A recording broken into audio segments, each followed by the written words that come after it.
नन्ही चींटी जब दाना लेकर चलती है, चढ़ती दीवारों पर 100 बार फिसलती है। मन का विश्वास रगों में साहस भरता है, चढ़कर गिरना गिरकर चढ़ना ना अखरता है। आखिर उसकी मेहनत बेकार नहीं होती, कोशिश करने वालों की कभी हार नहीं होती। हेलो बच्चों, आज की क्लास में हम लोग हिंदी काव्य खंड में 5वां अध्याय जो कि सुमित्रा नंदन पंत जी के द्वारा लिखा गया है, इसमें चींटी शीर्षक को पढ़ेंगे। और आज की इस क्लास में बच्चों हम लोग इसके महत्वपूर्ण पद्यांशों की व्याख्या को भी देखेंगे। कैसे आपकी परीक्षा में इनसे संबंधित प्रश्न बनते हैं, किस प्रकार से आपकी परीक्षा में ये पद्यांश आते हैं और आपको इसके क्वेश्चन के आंसर लिखने होते हैं। तो कैसे बनता है बच्चों, आप जानते हैं आपकी परीक्षा में जब पद्यांश आता है तो आपको सबसे पहले क्या करना होता है, उसका संदर्भ लिखना होता है। ऐसे प्रश्न बन के आता है कि इसका संदर्भ बताइए, आपको संदर्भ लिखना होता है। फिर साथ साथ में ये प्रश्न भी अवश्य आता है कि इसकी व्याख्या कीजिए। कुछ भी रेखांकित अंश होगा और आपको उसकी व्याख्या करनी होगी।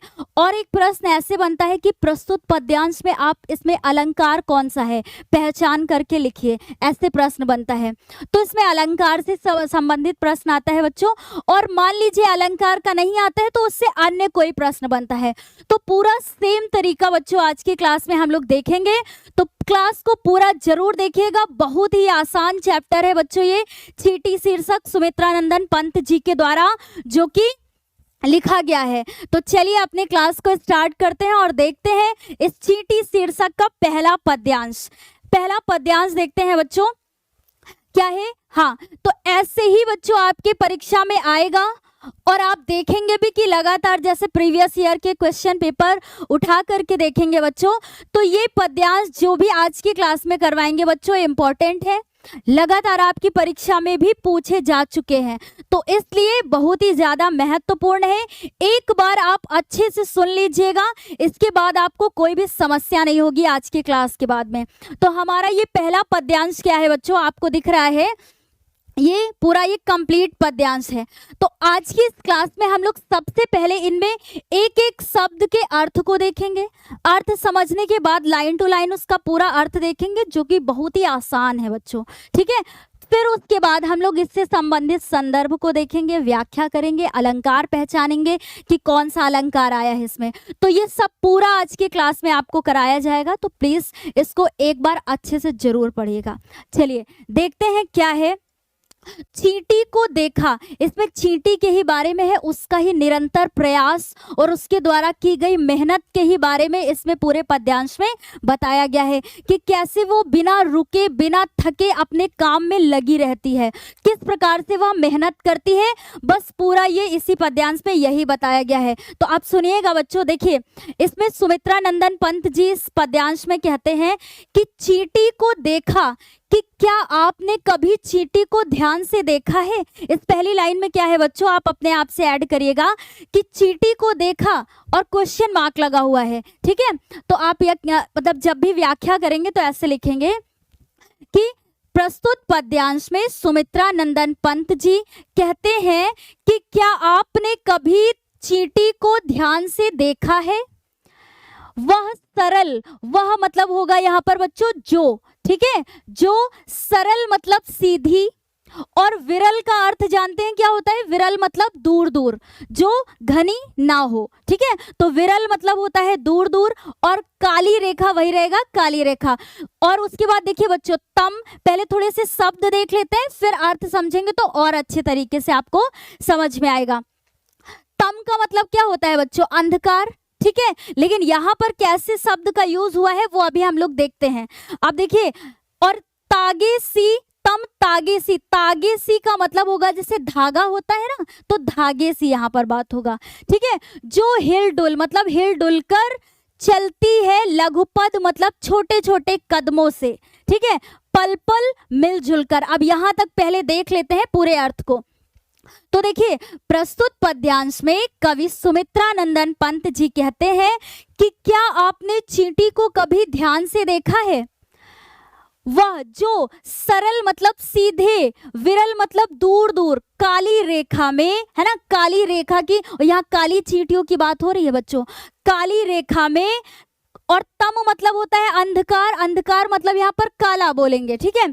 तो काले धागे के समान, काले धागे के समान हिलती डुलती हुई, लघु पद मतलब छोटे छोटे कदमों से पल पल मिलजुल कर चलती है। क्या समझ में आया बच्चों? कोई भी कठिनाई है? बस आप एक बार जो है इसको ध्यान से एक बार देखिए, और बस हर एक शब्द भी जो इसमें आए हैं बच्चों बिल्कुल भी कठिन नहीं है। तो इतना आपको समझ में आया। इसमें क्या कह रहा है कि चींटी, क्या आपने ध्यान से कभी चींटी को देखा है जो सीधे दूर दूर काली रेखा में काले धागे के समान हिल डुल कर, लघु पद मतलब छोटे छोटे कदमों से पल पल मिलजुल कर चलती है? बस सिंपल सा, ठीक है बच्चों। कभी इसके पहले नहीं पढ़ा है फिर भी आपको कोई भी कठिनाई नहीं होगी। अब आगे देखिए, वह है पिपीलिका। पिपीलिका का अर्थ ही क्या होता है बच्चों? चींटी। पिपीलिका का मतलब क्या होता है? चींटी। और पाती का यहाँ पर अर्थ होगा बच्चों, जैसे चींटियों की लाइन होती है ना, ये चींटियों की लाइन होती है, ऐसे से वो सीधी लाइनों में ऐसे चलती है ना। तो पाती मतलब होता है लाइन, पंक्ति भी बोल सकते हैं। तो पाती का मतलब ऐसे करके ये पंक्ति लिखते हैं ना हम लोग, हाँ, तो इसका मतलब पंक्ति भी हो सकता है, या फिर बच्चों कतार भी बोलते हैं। क्या बोलते हैं? कतार। तो इसका अर्थ समझिएगा कि पाती मतलब पंक्ति या कतार जो चींटियों की होती है, ठीक है। और पिपीलिका मतलब क्या होता है? चींटी। तो वह है पिपीलिका पाती, मतलब वह चींटियों की कतार है। अब आगे देखिए फटाफट, देखो ना कि मतलब जरा देखिए किस भांति मतलब किस प्रकार से काम करती वह संतत, है ना, कि वह किस प्रकार से काम करती है। संतत का मतलब होगा बच्चों यहाँ पर निरंतर। क्या होगा? निरंतर, ठीक है, निरंतर। और उसके बाद कन कन मतलब कड़ कड़ से चुनती है, अविरत मतलब बिना रुके हुए, बिना थके हुए, ठीक है। तो यहाँ पर कहने का मतलब है पूरा कि वह चींटियों की कतार है, उसे जरा देखिए कि किस भांति मतलब किस प्रकार से वह कण कण चुनती है, मतलब बिना रुके बिना थके वह कड़ कड़ को चुनती है और लगातार काम करती रहती है। तो बस चींटियों की मेहनत के ही बारे में, उसका निरंतर प्रयास ही बताया गया है पद्यांश में। आपको समझ में जरूर आया होगा बच्चों। अब इसमें कोई भी समस्या नहीं होगी, ठीक है। और आपको एक एक शब्द का अर्थ भी बताया गया है। तो एक बार देखिए, पिपीलिका मतलब मैंने क्या बताया? चींटी। और पाती मतलब क्या होता है? पंक्ति या कतार बोले तो। और अविरत मतलब बिना रुके या बिना थके। और उसके बाद और तम मतलब क्या होता है बच्चों? यहाँ पर अंधकार। और लघु पद मतलब छोटे छोटे कदमों से, ठीक है। तो बिल्कुल भी कठिनाई नहीं है, एक बार फटाफट देख लेते हैं। चलिए, इसमें प्रस्तुत पद्यांश में कवि सुमित्रा नंदन पंत जी कहते हैं, क्या आपने चींटियों को कभी ध्यानपूर्वक देखा है? वह सीधे दूर दूर काली रेखा में काले धागे के समान हिल डुल कर छोटे छोटे कदमों से पल पल मिलकर चलती हैं। फिर उसके बाद वह है चींटियों की कतार। कतार देखो ना, मतलब जरा ध्यान से उसको देखिए कि किस प्रकार वह कण कण चुन करके मतलब बिना रुके बिना थके कण कण को चुनती है।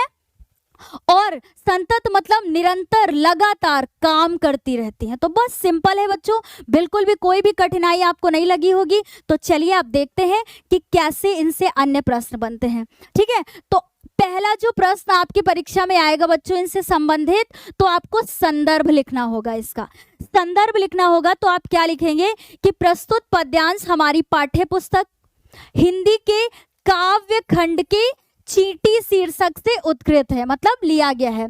और इसके रचयिता कवि कौन है बच्चों? सुमित्रा नंदन पंत जी हैं, ठीक है।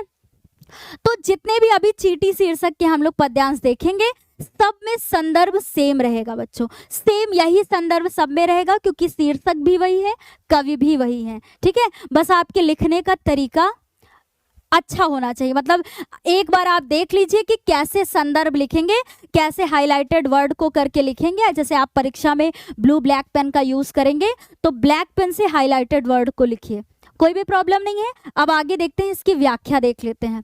व्याख्या अभी बच्चों हम लोगों ने अर्थ को समझ लिया है, अब व्याख्या देख लेते हैं। तो क्या है? कवि कहता है कि क्या तुमने कभी चींटी को देखा है, मतलब ध्यान से देखा है? वह अत्यंत सरल और सीधी व पतली और काली रेखा की भांति, काले धागे की भांति हिलती डुलती हुई अपने छोटे छोटे पैरों से प्रत्येक क्षण चलती है। वही तो अभी हम लोगों ने अर्थ में पढ़ा।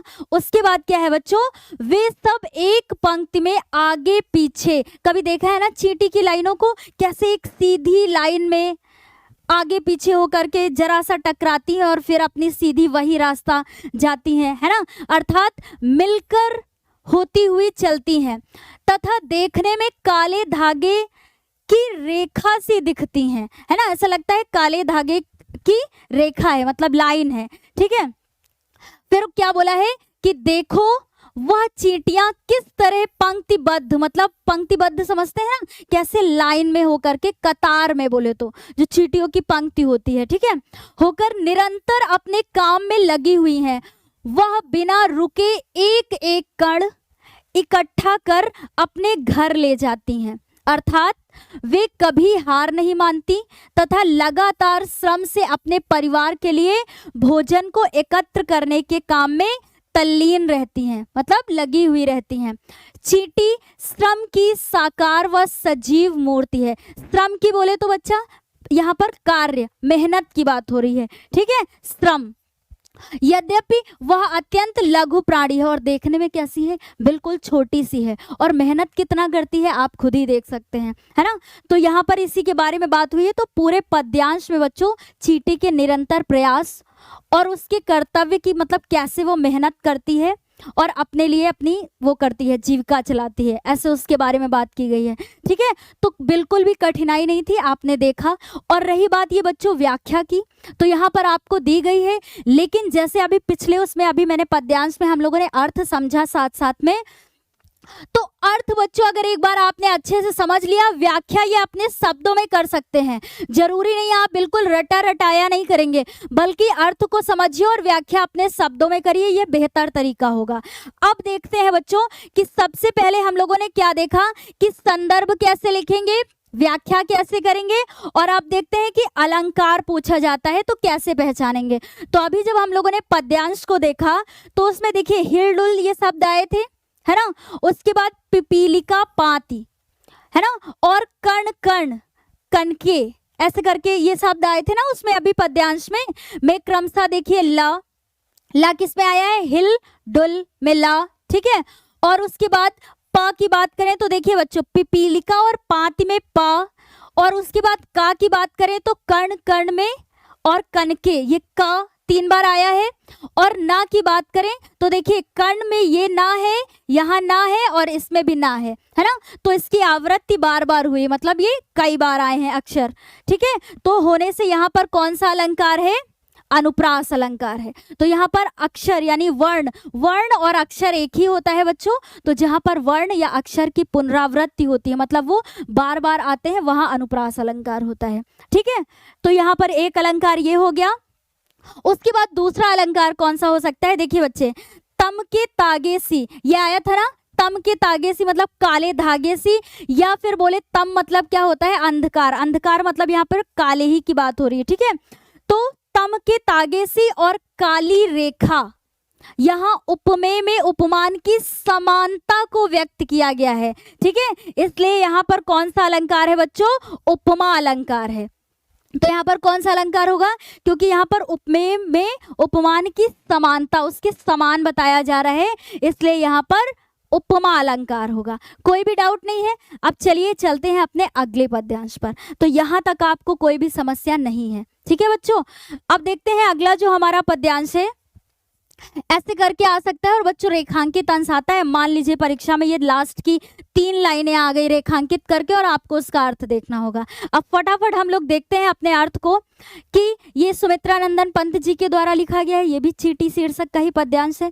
तो आप कैसे करेंगे कि प्रस्तुत पद्यांश में कवि सुमित्रानंदन पंत जी कहते हैं कि, है ना, अब क्या कहते हैं देखिए, गाय चराती, अब यहां से ऐसे शुरू करेंगे और अपने आप से आप ऐड करेंगे, क्या बोलेंगे कि प्रस्तुत पद्यांश में कवि सुमित्रानंदन पंत जी कहते हैं कि चींटियों का भी अपना एक समाज होता है, उनका भी अपना एक समाज होता है, वह भी मनुष्यों की मनुष्यों की भांति, मतलब मनुष्यों की तरह उनके भी अपने कर्तव्य होते हैं। तो इसमें प्रस्तुत पद्यांश में सुमित्रा नंदन पंत जी यानी कि कवि जो है इस शीर्षक के, वो कल्पना करते हुए कहते हैं क्या कहते हैं कि चींटियों का भी अपना एक समाज होता है, उनके भी अपने कर्तव्य होते हैं। वो भी मनुष्यों की प्रकार, देखिए गाय चराती हैं, उनके पास भी अपनी गाय होती है, वो कल्पना करते हुए इसमें कह रहे हैं, ठीक है। तो उनके पास भी अपनी गाय होती हैं और वो गाय चराती हैं, कौन? चींटियां, ठीक है, इसमें बोला गया है। और धूप खिलाती हैं और समय समय पर उन्हें क्या करती है? धूप दिलाती हैं, ठीक है। बहुत ही सरल अर्थ है बच्चों इसका, सुनिएगा बस एक बार।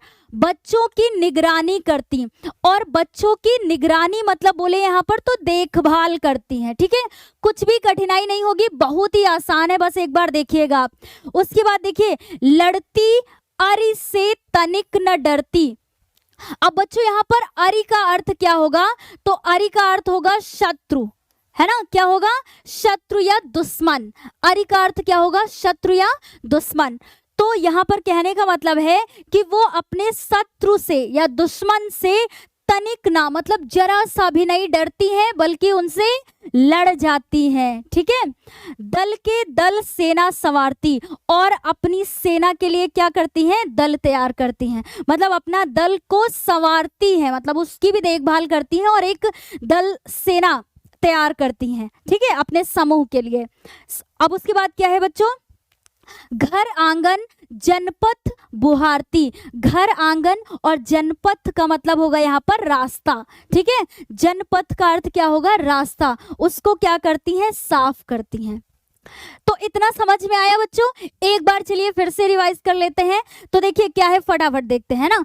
प्रस्तुत पद्यांश में कवि सुमित्रा नंदन पंत जी कहते हैं कि वो क्या कहते हैं? कल्पना करते हैं, है ना, कल्पना करते हैं और कहते हैं कि चींटियों का भी अपना एक समाज होता है, उनके भी अपने कर्तव्य होते हैं। अब कैसे? देखिए, उनकी भी क्या होती हैं? गाय होती हैं, किसकी? चींटियों की। और वे गाय चराती हैं और समय समय पर उन्हें धूप दिलाती हैं, फिर बच्चों की देखभाल करती हैं। और अरि मतलब क्या होता है? दुश्मन से जरा सा भी नहीं डरती हैं, बल्कि उनसे लड़ जाती हैं। फिर आगे क्या है बच्चों? दल के दल सेना संवारती, और अपनी सेना संवारती हैं, मतलब उनकी देखभाल करती हैं। और उसके बाद घर आंगन और रास्ते को क्या करती हैं? साफ करती हैं। कैसे? तिनका तिनका उठा करके उसे अलग करती हैं ना, दिन भर मेहनत करना और लगे रहना, ऐसा ही उनका काम होता है। तो बहुत ही आसान है बच्चों, एक बार बस आपको ये मैटर करता है कि आप इसे एक बार समझ लें। अब आगे देखते हैं फटाफट इसके संदर्भ को। तो अभी बोला बच्चों कि जितने भी इसमें संदर्भ आएंगे सारे क्या होंगे? सेम होंगे, ठीक है। वैसे ही लिखेंगे कि ये हमारी हिंदी काव्य खंड के चींटी शीर्षक से उद्गृत है, लिया गया है, और इसके रचयिता मतलब कवि कौन है? सुमित्रा नंदन पंत जी हैं। तो चींटी शीर्षक के कवि कौन है? सुमित्रा नंदन पंत जी हैं। अब आगे बढ़ते हैं बच्चों, इसकी व्याख्या को देख लेते हैं कैसे करेंगे आप। मान लीजिए आपके एग्जाम में जब रेखांकित अंश आएगा तो आपको सिर्फ और सिर्फ उसकी ही व्याख्या करनी होगी, लेकिन यहाँ पर तो पूरे पद्यांश की व्याख्या बताई गई है आपको। अब देखिए व्याख्या में सेम वही है बच्चों जो अभी हम लोगों ने अर्थ में देखा। क्या है कि कवि पंत जी कहते हैं कि चींटियों के पास भी अपनी गाय होती है ना, यही अभी अर्थ में भी पढ़ा हम लोगों ने। वह अपनी गायों को चराती हैं और उन्हें यथा समय धूप दिलाती हैं।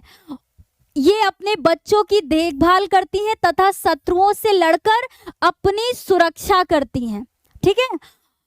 चींटियां भी अपना सामूहिक दल बनाती हैं और बहुत सुंदर सेना का निर्माण करती हैं। ये चींटियां बहुत सारी गंदी वस्तुओं को उठाकर ले जाती हैं और घर आंगन व रास्ते को झाड़ पोंछकर साफ कर जाती हैं। ऐसा पद्यांश में था, ठीक है बच्चों। तो व्याख्या आप अपने शब्दों में भी करेंगे, ऐसा हम हर क्लास में आपको बोलते हैं। अब उसके बाद देखिए अलंकार। तो हमारे ख्याल से आपको अभी तक आपने 2 पद्यांश देखे हैं और 2 पद्यांश में एक भी शब्द ऐसा नहीं होगा जिसका अर्थ आपको अब ना पता हो, ठीक है बच्चों। अब देखते हैं इसमें अलंकार कौन सा है। कौन कौन सा अलंकार है? देखिए, निगरानी करती, ये शब्द आया था पद्यांश में, ठीक है, ये शब्द आए थे निगरानी करती और सेना संवारती में। अब निगरानी में देखिए र, निगरानी आया है ना, र और ये रा बार बार आया है इसमें, और सा की बात करें तो देखिए सेना सवारती में सा वर्ण की, मतलब ये अक्षर की पुनरावृत्ति होने से यहाँ कौन सा अलंकार है? अनुप्रास अलंकार है। तो एक अलंकार आपको पहचान करके लिखना होगा बच्चों। मान लीजिए आपके एग्जाम में, अब देखिए आपको इसमें कंफ्यूजन नहीं होनी चाहिए कि प्रश्न कौन कौन से आते हैं, कैसे बन के आते हैं आपके एग्जाम में। तो सबसे पहले आपको जब भी जो भी पद्यांश दिया होगा उसका आपको संदर्भ तो लिखना ही लिखना होगा, ठीक है बच्चों, संदर्भ करना होगा। और संदर्भ के बाद आपको उसमें रेखांकित अंश जो होगा उसकी आपको व्याख्या करनी होगी, ठीक है, व्याख्या करनी होगी। और फिर उसके बाद एक प्रश्न ऐसे बनेगा, या तो आपको अलंकार पहचानना होगा, और फिर या आपको मतलब उससे संबंधित अन्य प्रश्न ऐसे आ सकता है कि मान लीजिए आपने एक बार अर्थ समझ के व्याख्या पढ़ ली, तो इन्हीं में से आता है कि प्रस्तुत पद्यांश में किसे निरंतर प्रयास करना, मतलब किसके बारे में बताया है कवि ने, ऐसे करके आता है। तो चींटियों के बारे में बताया है। सिंपल सा क्वेश्चन बनता है बच्चों, और जो भी बनता है वो इसी व्याख्या से ही बनता है, मतलब उसी पद्यांश से ही अर्थ निकल के आता है। तो अगर अर्थ आपने एक बार समझ लिया तो कैसा भी प्रश्न बने आप कर लेंगे, ठीक है। तो व्याख्या से एक अलंकार पहचानना आता है या अन्य बन सकता है आपके एग्जाम के लिए। तो आप में ये कंफ्यूजन नहीं होनी चाहिए कि आपको पता भी होना चाहिए कि कैसे प्रश्न बन के आते हैं। तो अभी कोई कंफ्यूजन नहीं, अब चलते हैं अगले अपने पद्यांश पर, ठीक है। दो हम लोगों ने क्लियर कर लिए बिना बिल्कुल किसी डाउट के, है ना। तो अब देखते हैं जो हमारा थर्ड है, इसमें क्या है कि इस पद्यांश में सुमित्रा नंदन पंत जी यानी जो हमारे कवि हैं शीर्षक के, वो क्या कहते हैं। अब देखिए, चींटी है प्राणी सामाजिक, उस इसमें क्या बताया गया है कि वो कहते हैं कि चींटी एक सामाजिक प्राणी है ना। चींटी को सामाजिक प्राणी बताया है कि जैसे अभी पिछले पद्यांश में बोला ना हम लोगों ने कि उनका भी अपना एक समाज होता है, ठीक है, उसमें कल्पना करते हुए कवि कहते हैं। तो इसमें क्या बोलते हैं, कवि क्या कहते हैं कि चींटी एक सामाजिक प्राणी है। बहुत ही आसान है, अब इसको भी ध्यान से सुनिएगा। देखिए, वह श्रमजीवी, अब श्रमजीवी का अर्थ बच्चों सही से समझिएगा एक बार। श्रमजीवी मतलब है यहाँ पर, श्रम मतलब क्या होता है, मेहनत, है ना, मेहनत करके जीने वाली, ये कह सकते हैं, ठीक है। तो श्रमजीवी मतलब क्या है, मेहनत करके जीने वाली, ठीक है, या मेहनत करने वाली। तो वह श्रमजीवी प्राणी है, मतलब मेहनत से जीने वाली प्राणी है, मेहनत करके जीने वाली प्राणी है।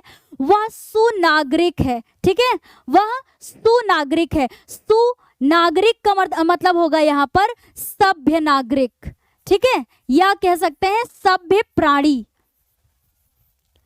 कोई भी कठिनाई नहीं बच्चों। श्रमजीवी मतलब मेहनत से जीने वाली, और सुनागरिक मतलब सभ्य प्राणी, ठीक है। तो कहते हैं कि वो एक सामाजिक प्राणी है, और वो मेहनत से जीने वाली प्राणी है, और वो एक सभ्य प्राणी है, ठीक है। देखा चींटी को, वही आया है और क्वेश्चन मार्क लगा है कि क्या आपने चींटी को कभी ध्यान से देखा है। उसके जी को, जी मतलब होगा यहाँ पर हिम्मत, जी का मतलब यहाँ पर क्या होगा बच्चों, हिम्मत, ठीक है। ये हम ऐसे आपको इसलिए बता रहे हैं बच्चों ताकि आप दोबारा कभी भी पद्यांश देखें और आपको यही शब्द याद आ जाए। उसके जी का मतलब होगा यहाँ पर हिम्मत। तो क्या बोलते हैं कि क्या आपने चींटी को कभी ध्यान से देखा है, क्या उसकी हिम्मत को आपने देखा है, ये बोल रहे हैं, ठीक है। भूरे बालों की सी कतरन, कतरन का मतलब समझते हैं ना बच्चों, जो छोटे छोटे टुकड़े होते हैं। तो यहाँ पर बोला गया है कि वो भूरे बालों की, भूरा रंग होता है ना, बालों की कतरन सी मतलब छोटे छोटे टुकड़े होते हैं, वैसा बताया गया है। तो भूरे बालों की कतरन सी मतलब भूरे बालों के छोटे छोटे टुकड़ों जैसी, कितनी लघु होती है ना, मतलब बहुत छोटी होती है चींटी, तो वो बताया गया है। छिपा नहीं उसका छोटापन, मतलब जो उसका छोटापन है बच्चों, है ना, दिखने में जो वो एकदम क्या है, लघु है, मतलब बहुत छोटी है, ठीक है। तो छिपा नहीं उसका छोटापन, तो उसका जो छोटापन है मतलब लघुपन जो है उसका किसी से छिपा नहीं है, मतलब सबने उसको देखा है, ठीक है।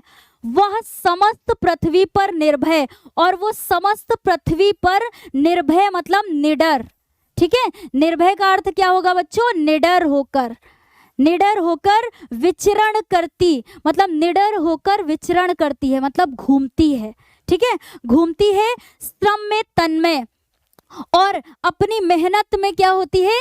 लगी हुई रहती है। तन्मय मतलब लीन रहती है, ठीक है, तन्मय मतलब लगी हुई रहती है, कह सकते हैं लीन रहती है। वह जीवन की चिन्हगी अक्षय, अक्षय मतलब क्या है बच्चों? अक्षय का अर्थ समझिएगा क्या होता है? कभी ना खत्म होने वाला, ठीक है। तो अक्षय का मतलब क्या होगा? कभी ना खत्म होने वाला, ठीक है।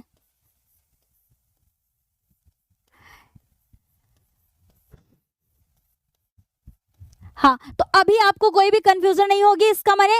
और ऐसे शब्द को भी आप ध्यान में रखिएगा, कभी कभी ऐसे बन भी जाता है कि अक्षय का अर्थ क्या है, ठीक है। तो अब एक बार फटाफट देख लेते हैं कि क्या बोला गया है। तो इस पूरे पद्यांश में कवि सुमित्रानंदन पंत जी कहते हैं कि चींटी जो है एक सामाजिक प्राणी है, वह श्रमजीवी है, मतलब मेहनत करके अपनी जीविका चलाती है या मेहनत से जीने वाली है, ऐसे कह सकते हैं। वह सुनागरिक है, मतलब एक सभ्य प्राणी है। और क्या आपने चींटी को कभी ध्यान से देखा है? अगली लाइन में क्या है? उसके जी को और उसकी हिम्मत को कभी देखा है? फिर कहते हैं कि वो भूरे बालों की कतरन सी, कतरन बोले तो छोटे छोटे टुकड़ों जैसी।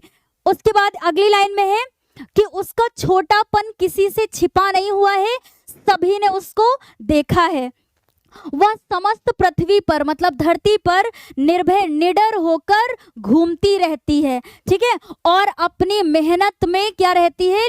विलीन रहती है, मतलब लगातार लगी हुई रहती है। वह जीवन की चिन्हगी अक्षय, और वो जीवन की कभी न समाप्त होने वाली चिंगारी है। चिंगी का अर्थ समझते हैं क्या होता है? चिंगारी है। चिंगारी जानते हैं ना, आग के छोटे छोटे टुकड़े होते हैं, चिंगारी बोलते हैं। जो कभी खत्म ना होने वाली वो क्या है बच्चों? चिंगारी है, ये बताया गया है। अब इतना ज्यादा इसमें डीप में कुछ भी नहीं बताया जा सकता है बच्चों, बहुत ही आसान है, मैंने पहले भी कहा था, ठीक है। एक बार आप अर्थ समझ लीजिए, आपको कोई भी समस्या नहीं होगी। अब देख लेते हैं इसका संदर्भ। संदर्भ बच्चों वही सेम रहेगा कि ये काव्य खंड के चींटी शीर्षक से लिया गया है, और इसके रचयिता कौन है बच्चों? सुमित्रानंदन पंत जी हैं।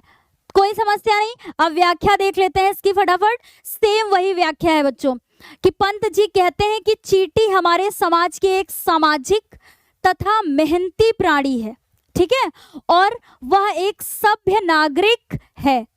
जिस प्रकार मनुष्य एक सामाजिक प्राणी है, वह समाज के नियमों कर्तव्यों का पालन करता है, उसी प्रकार चींटी भी अपने समाज के नियमों व कर्तव्यों का पालन करती है। अर्थात चींटी भी परिश्रमी, मतलब मेहनती और अच्छी नागरिक है। कवि पंत जी कहते हैं कि क्या तुमने कभी चींटी को देखा है? सेम वही अर्थ बच्चों, जो अभी हम लोगों ने अर्थ में समझा वैसे ही व्याख्या में लिखेंगे, ठीक है। और उसके मन को कभी जाना है, मतलब उसकी हिम्मत को कभी देखा है?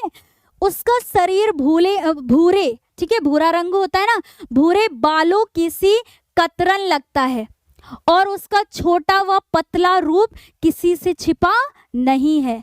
वह नितांत छोटी होते हुए भी संपूर्ण पृथ्वी पर निडरता से जीवन व्यतीत करती है। मतलब वो इतनी छोटी है लेकिन संपूर्ण पृथ्वी पर निडर होके क्या करती है? घूमती है। उसके बाद वह निरंतर श्रम करते हुए अपने कार्य में तल्लीन होकर जुटी रहती है। वह क्रियाशीलता व इच्छा शक्ति का प्रामाणिक रूप है तथा जीवन की कभी ना खत्म होने वाली चिंगारी के समान है। और हमें चींटी से सीख भी लेनी चाहिए बच्चों, है ना। कितना कुछ हमें सिखा जाती है चींटी, कि लगातार मेहनत करना, अपने कार्यों में लगे रहना और लास्ट में सफलता भी प्राप्त करना। अब देखते हैं बच्चों इससे अलंकार कौन सा बन सकता है। तो देखिए, भूरे बालों की सी, मतलब और तिल सी, ये शब्द अभी उसमें मिले थे ना हम लोगों को पद्यांश में बच्चों। इसमें क्या है? उपमेय में उपमान की समानता को प्रकट किया गया है, इसमें समानता को प्रकट किया गया है, इसीलिए यहाँ कौन सा अलंकार है बच्चों? उपमा अलंकार है, ठीक है। अगर इसके आपको अभी भी अलंकार में कोई भी डाउट है बच्चों तो आप पिछली क्लासेस को देख सकते हैं और अच्छे से अपने अलंकार को तैयार भी कर सकते हैं। ठीक है, तो आज की क्लास में बच्चों ये हम लोगों ने पद्यांश भी देखे, जितने भी चींटी शीर्षक से महत्वपूर्ण पद्यांश थे। अगर आप इतने परीक्षा के लिए अपने तैयार कर लेते हैं तो इससे बेहतर कुछ भी नहीं होगा आपके लिए। ठीक है, तो पूरे पद्यांश के अर्थ को समझिए, अर्थ समझने के बाद खुद से प्रयास करिए व्याख्या करने का। बिल्कुल कुछ भी कठिन नहीं है बच्चों, बस आप मेहनत करिए।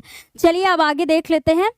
तो हमारे पद्यांश बच्चों यहीं तक थे, है ना। तो ये कुछ लाइंस जो है आपके लिए हैं, जो कि हम लोगों ने अभी चींटी शीर्षक को पढ़ा और पढ़ने के बाद जो है बहुत कुछ सीखा भी उससे, है ना। तो इसलिए ये कुछ लाइन है आपके लिए। तो चलिए देख लेते हैं क्या है कि नन्ही चींटी जब दाना लेकर चलती है, चढ़ती दीवारों में 100 बार फिसलती है। मन का विश्वास रगों में साहस भरता है, मन का विश्वास रगों में साहस भरता है, चढ़कर गिरना गिरकर चढ़ना ना अखरता है। आखिर उसकी मेहनत बेकार नहीं होती, कोशिश करने वालों की कभी हार नहीं होती। तो बहुत ही अच्छा मैसेज मिला है बच्चों आज हम लोग को ये चींटी शीर्षक पढ़ने के बाद, है ना, जो कि किसके द्वारा लिखा गया था बच्चों, ध्यान में रखिएगा, कवि सुमित्रा नंदन पंत जी के द्वारा। तो आज की क्लास को यहीं से समाप्त करते हैं और जितने भी महत्वपूर्ण बच्चों पद्यांश थे इस चींटी शीर्षक से उन्हें हम लोगों ने कंप्लीट कर लिया है। तो बस आप ऐसे ही मेहनत करते रहिए और चींटी से भी सीख लेते रहिए, है ना, कि कैसे वो भी देखिए निरंतर लगातार अपने कार्य में लगी हुई होती है और लास्ट में क्या होता है कि उससे भी सफलता प्राप्त हो जाती है। तो ऐसे ही आप भी अपने कार्य में लगे रहिए लगातार और अंत में आपको सफलता अवश्य मिलेगी। तो आज की क्लास में बच्चों इतना ही। Bye bye, take care, thank you.